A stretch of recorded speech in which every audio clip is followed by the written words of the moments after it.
Hello दोस्तों, कैसे हैं आप सभी। मुझे उम्मीद है कि आपकी तैयारी अच्छी चल रही होगी। आज हम लोगों ने कोशिश की, आज से हम लोग ये कोशिश करेंगे कि आपको डेली करंट अफेयर आपको प्रोवाइड किया जाए। और मैं आपको बता दूं दोस्तों, करंट अफेयर कितना इंपॉर्टेंट है। आप करते क्या हो कि एग्ज़ाम जब होता है उसके आप 10 या 15 दिन, एक महीने पहले सारे करंट अफेयर का रिवाइज करते हो। और आखिरकार होता क्या है कि जो बच्चे पहले से रिवाइज कर चुके होते हैं, यानी डेली बेसिस पे जो पढ़ रहे हैं और जो कहीं ना कहीं करंट अफेयर का डेली संस्करण पढ़ रहे हैं, वो बच्चे कामयाब हो जाते हैं आपकी कहीं ना कहीं कुछ एक दो मार्क्स की वजह से या कुछ मार्क की वजह से आप पीछे रह जाते हैं। तो मेरी एक आपसे निवेदन है कि आप डेली करंट अफेयर को फॉलो करें अगर आप रियली सक्सेस चाहते हैं। इससे होगा क्या कि आप अभी तो करंट अफेयर डेली रिवाइज कर ही रहे हो, राइट। आप एमसीक्यू भी हम लोग सॉल्व करवा देंगे तो आपको 2 बार रिवीजन हो जाएगा।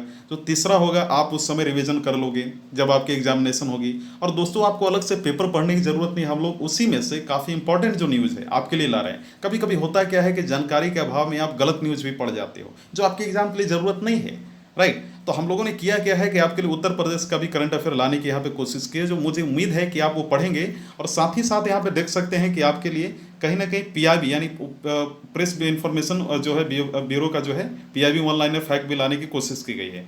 और मैंने ये देखा कहीं ना कहीं कि जो हिंदी माध्यम के कुछ बच्चे उनको बहुत बड़ी प्रॉब्लम आ रही है, तो हम लोगों ने ये कोशिश किया, इनिशिएटिव लाया कि हिंदी माध्यम के बच्चों को कोई प्रॉब्लम अब नहीं होगा। यानी उनके लिए भी हम लोगों ने ये मेहनत करना शुरू कर दिया है कि स्पेशल तरीके से, यानी दोनों बच्चे यानी इंग्लिश हिंदी माध्यम के बच्चे जो हैं वो दोनों जो है मौके का फ़ायदा उठाएंगे। दोस्तों, यहाँ पे जो बात है, हम आज हिंदी माध्यम से चर्चा करेंगे। इंग्लिश का जो बच्चे हैं वो बच्चे आप खुद से आप देख सकते हैं, यहाँ पे आपके लिए न्यूज़ है। बाकी आप कमेंट सेक्शन में बता सकते हैं कि किस तरीके से आपको चाहिए, हिंदी को देखकर पढ़ाना है या फिर इंग्लिश को देखकर पढ़ाना है। जो भी आपके सुझाव हो आप कमेंट्स के माध्यम से देने की कोशिश करें। हमारी पूरी कोशिश रहेगी कि उसको जल्द से जल्द सोल्व करके उस पर वीडियो अपलोड किया जाए, राइट। तो चलिए आगे बढ़ते हैं।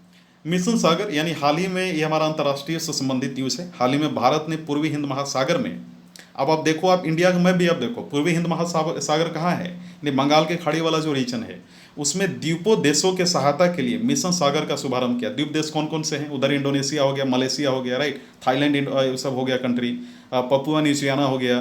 तो मिशन सागर के बारे में चल रहे कोविड-19 के बीच हिंद महासागर के 5 द्वीप देशों के प्रति सरकार के पहल के तहत मिशन सागर को लॉन्च किया गया है। दोस्तों, इस मिशन के तहत जो है भारतीय नौसेना जहाज जिसका नाम केसरी मालदीव है, मॉरिशस जो केसरी जो कि मालदीव मॉरिशस हो गया, सेसेल्स आपको मालूम है ना कि वो आइलैंड्स हैं, राइट, मेडागास्कर हो गया जो कि इधर है, कॉमरोस हो गया, के लिए रवाना हो गए हैं। मैं आपको बता दूं कि खाद्य हो गया, खाने का जो वस्तु हो गया, कोविड-19 से संबंधित जो दवाएं हो गए, जैसे हाइड्रोक्सीक्लोरोक्वाइन जो टैबलेट आपने हाल में सुना होगा, जो मलेरिया से खिलाफ लड़ने में मदद करती है, और मेडिकल टीम के साथ विशेष आयुर्वेदिक दवाएं प्रदान की जा सकें, वो सारा चीज़ वहाँ पे भेजा गया है। हालांकि इसके अलावा मिशन के हिस्से के रूप में आईएनएस केसरी, अब ध्यान रखना कि एग्जाम में आ सकता है कि कौन से आईएनएस को शामिल किया गया था। केसरी मालदीव गणराज्य में पोर्ट ऑफ माले में प्रवेश करेगा ताकि उन्हें 600 टन खाद्य प्रावधान प्रदान किया जा सके। दोस्तों, इस मिशन का जो हस्ताक्षर है, इसके मिशन सागर के रूप में यह तैनाती क्षेत्र में भारत के लिए पहले प्रत्युत्तर के रूप में है और कोविड-19 महामारी और इसके परिणाम कठिनाइयों से लड़ने के लिए इन देशों के बीच मौजूद उत्कृष्ट संसाधनों का निर्माण करता है। मार्च 2015 की बात है कि प्रधानमंत्री की सुरक्षा और क्षेत्र में सभी के लिए ग्रोथ है, एयर सागर की घोषणा के अनुरूप है। उस समय ये सारा डिस्कस भी किया गया था, उस समय बायलैटरल समझौते भी किए गए थे। और मैं आपको बता दूं कि सागर भारत द्वारा अपने पड़ोसी देशों के साथ संबंध के महत्व को रेखांकित करता है, राइट। वो बताता है कि कितना प्रगाढ़ उनका रिलेशन है। और हालांकि अगर हम अभी प्रेजेंट बंधन को बात करें, प्रेजेंट रिलेशन का, तो काफ़ी इनका अच्छा है, रोबस्ट रिलेशन है, यानी काफ़ी स्वस्थ रिलेशन है। एक मुद्दा आया है इंडिया चाइना बॉर्डर डिस्प्यूट को लेकर, इंटरनेशनल न्यूज है, आपने हाल के दिनों में सुना भी होगा। इसमें न्यूज़ में है क्या कि जो सीमा के दावों पर जो जोर से देते हुए भारतीय और चीनी जो सैनिक है, तो उन्होंने वास्तविक नियंत्रण रेखा यानी जिसे बोल सकते हैं लाइन ऑफ एक्चुअल कंट्रोल के साथ हाल ही में 2 बिंदुओं पर टकराव किया। मतलब ऐसा माहौल हो गया था कि लड़ाई हो जाएगा उनके पास, और जिसमें दोनों पक्षों के कर्मचारी घायल हो गए। मैं आपको बता दूं कि वहाँ पे जो जूनियर रैंक के अधिकारी होते हैं उनको बंदूक या वेपन्स नहीं दिया जाता है, इसलिए कि अगर कहीं वो लड़ाइयाँ हो गई या फिर गोलीबारी हो गई तो बहुत बड़े वार का सामना करना पड़ सकता है। वहाँ पे ब्रिगेडियर लेवल से ऊपर या कर्नल लेवल से ऊपर जो है ऑफिसर्स बंदूकें रखते हैं, वेपन्स रखते हैं। अब मुद्दा क्या है दोस्तों, घटनाएं नाकुला सेक्टर में हुई, लद्दाख की एक झील पैंगोंग तसो के पास एक झगड़े वाला इलाके में हुआ था। आप एक ध्यान देंगे कि इंडिया चाइना बॉर्डर पे आप देख लें भारतीय मैप में, मैं कोशिश करूंगा कि मैप भी डालूं आगे से, तो वहाँ पे आप देख लेंगे कि नाकुला सेक्टर कहाँ है और वो झील कहाँ है। हालांकि जो सेना जो है दोनों घटनाओं को अस्थायी और छोटी अवधि के फेंस ऑफ के रूप में उन्होंने खेला। मतलब होता है ना कि जैसे उनको गुस्सा निकाला तो ऐसा ऐसा नहीं होता कि उन्होंने फाइट कर लेंगे, वो ये कहीं ना कहीं एक फेंस में एक गेम के जैसा उन लोग अपना गुस्सा निकालते हैं। अगर कभी वैसा रेयर चांस होता है कि वो कभी फाइट कर लेते हैं, जिन्हें स्थानीय कमांडरों द्वारा पारस्परिक रूप से स्वीकृत प्रोटोकॉल के अनुसार जो है बातचीत और झंडे के बैठकों के माध्यम से हल किया गया था। इस प्रकार की घटनाएं होती हैं क्योंकि सीमाएं हल नहीं होती हैं, आपको मालूम है बॉर्डर डिस्प्यूट हमेशा बना रहता है।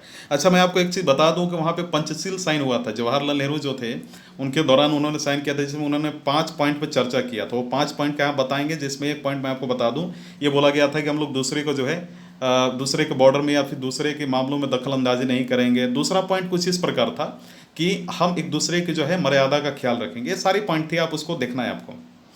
अब कहाँ है नाकुला, ये भी ध्यान देना है। तो नाकुला दोस्तों सिक्किम राज्य में मिन से, जिसको मिन सी लेवल से 5000 मीटर से अधिक की ऊंचाई पर एक दर्रा है। ये मुंगथांग या फिर चो लामू तिस्ता नदी के स्रोत से आगे स्थित है। दोस्तों सिक्किम राज्य में स्थित अन्य दर्रे जैसे नाथुला दर्रा और जलेपला दर्रा है, और पैंगोक तसो झील यह एक 135 किलोमीटर लंबी झील है। और आपको भारत डोकलाम विवाद तो याद ही होगा, उस समय क्या मामला हुआ था, जो लगभग 4350 मीटर की ऊंचाई पर हिमालय में स्थित है और भारत से चीन तक फैला हुआ है। काफ़ी लंबा ये झील है। और मैं आपको बता दूं करीब 1/3 जल निकाय इसका 45 किलोमीटर हिस्सा भारतीय नियंत्रण में है, जबकि शेष 90 किलोमीटर किसके नियंत्रण में है, चीन के अंदर आती है। इसका निर्माण टेथिस जियो सिंक्लाइन से हुआ है और एक खारे पानी का झील है जिसे हम बोल सकते हैं। दोस्तों इसका सामरिक महत्व क्या है इसमें देखते हैं। अब आपने ये भी देखा होगा कि अपने आप में झील का एक प्रमुख सामरिक महत्व नहीं होता है और नहीं है उसका। हालांकि चुशुल दृष्टिकोण के मार्ग में निहित है और मुख्य दृष्टिकोणों में से एक है जो चीन भारतीय आयोजित क्षेत्रों में आक्रमण के लिए उपयोग कर सकता है। उसको चाइना को काफ़ी इस मामले में फ़ायदा भी होता है। ये न्यूज़ काफ़ी इंपॉर्टेंट है। अगर आपका रिस्पॉन्स अच्छा रहा तो हम लोग कोशिश करेंगे कि इसको हम लोग पूरी एक्सप्लेन करें। मुझे उम्मीद है कि आपको वीडियो पसंद आएगा। वीडियो देखने के लिए धन्यवाद।